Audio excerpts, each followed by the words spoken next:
All right, gentlemen, we've waited a little while for this, but here it is. The motor first spin, take 72.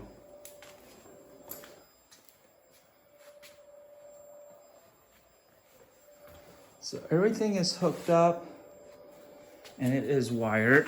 So let me see if I can run this throttle somehow.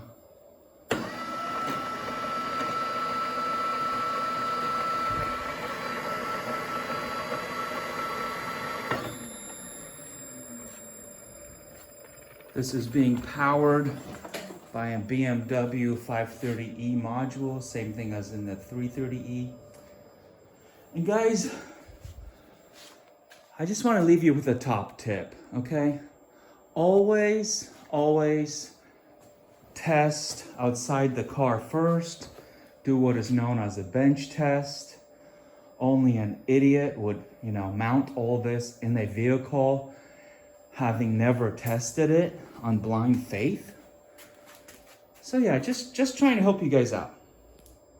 Thanks for watching.